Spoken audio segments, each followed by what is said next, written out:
What is going on, guys? Davion here, 777's Barbell Club, with a recap of Evolve AI Week 14. This is actually my highest intensity week before I move into my peak phase and getting ready for the competition on March 11th. So definitely was able to move some heavy weights this week, kind of feel good with the way things are going. But before we hop into the actual workout recaps, I actually want to talk about the diet and nutrition part at the beginning of this video. So those of you who've been following know that I've been kind of watching what I'm eating, get a little bit more kind of steps in throughout the day to kind of get my weight down so I can compete in the 275-pound class. I'm actually on a pretty good pace for that, in my personal opinion. And then hopefully, a little bit lower going forward in the future. So I've been doing that pretty much only by just kind of intuitively eating better, just try to make some basic, decent decisions, not eating as much junk, getting some more steps in, going for multiple walks. I've also been cutting down some of the rest time between some of my assistants' work to kind of keep my heart rate up a little bit. So I decided, since I was already putting all that work in, I might as well take a little bit more, put a little more effort into actually tracking what I'm eating. So I actually started using MacroFactor, and I just completed my first full week.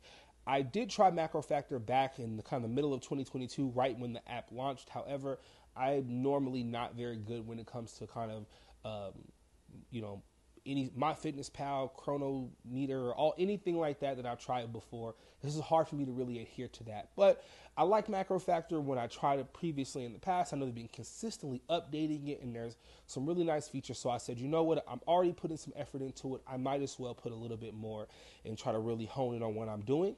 Not only, kind of tracking it a little bit better, but also using the app as a way to kind of pay more attention to the timing in which I'm eating, because I do feel a lot of times I come out here and I work out and maybe I'm a little bit tired and I'm not able to move as quickly as I was. And maybe if I'm able to have a proper, post our pre-workout meal and maybe better post-workout nutrition, that's going to help me, be a little bit more prepared for the sessions, and also help my recovery a little bit more, since, I am, trying to lose weight right now. I guess the more that I'm paying attention to, getting protein in and things like that, it's going to help me hold on to as much muscle as possible. So if we actually talk about my current weight right now, so for anybody who's used MacroFactor knows it gives you a correct weight estimate. So it kind of takes a look at kind of how your weight fluctuates day over day, and then it gives you what it actually thinks you weigh without factoring in water retention, sodium, things like that are going to cause big swings in the weight. And that actually had me at 284 currently.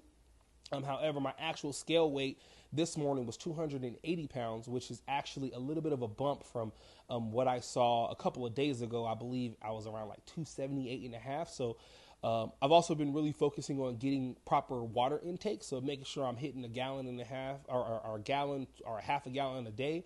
That way I can try to have less fluctuations, as well as try to, maybe pay attention to my sodium a little bit. I'm not going too crazy with that, but I'm trying to, go back, look at that stuff a little bit more. So the days when I'm, kind of getting a really big jump into it, I can kind of maybe connect that back with something that I ate. Now, today specifically, it's Sunday, February 5th. I live in Las Vegas. I actually went to the NFL Pro Bowl game today. I ate horrible, so I'm sure tomorrow morning's weigh-in is going to be very interesting, but one day isn't going to kill you, and I've been pretty good so far. So decided to have a little bit of a treat today, but going to get back on the horse tomorrow. But enough of all of that. Weight's doing fine. Going to keep on progressing the way that I'm going. But let's go ahead and hop into the actual workout. So as I mentioned, I was really focusing in on kind of getting a pre-workout meal in ahead of time so I can be more prepared when it's actually time to lift, and maybe I'm not feeling as groggy or as tired, I'm not digesting anything, or maybe, I didn't eat anything at all. So I watched a lot of videos about kind of nutrition timing, what I should eat. There's a great video that Jeff Nippert made. So I've been trying to, lock in and have, some carbs as well as some proteins an hour to an hour and a half prior to training. And to be honest, I think it actually had a positive impact on my workouts today. I know those of you who already do that are like, duh, but that's not something that I really put too much focus in. I work out at home and I just try to get down here whenever I can, but now try to plan it out a little bit more in advance and make sure that I'm eating something ahead of time. Some of these weights moved a lot smoother than what I thought they were going to. So starting off with day one, this is actually a squat day. This was a rep max attempt. My top set, I ended up going for 455 for 3 sets at an RPE 10. Definitely happy with the way that these felt. moving, pretty good. So, my squat's definitely progressing, very happy with how that's going. And my back off sets ended up being 405. So easy on the back off sets. For day 2, this is kind of the secondary bench press day. Nothing too crazy here. I think for this day, what I really wanted to do was kind of work up and kind of set the stage for my bench rep max attempt on day 4. So ended up my top set being a 290 for a set of 3. Sometimes, you work out and you want to kind of throw some more weight on there and see where you're really at. Excuse me. But, we got to do the right thing and stick with the program and don't go too crazy. Don't go too overboard. But this was a day where I felt really, really good. And I really thought that I was going to be able to do something good for that rep max attempt day.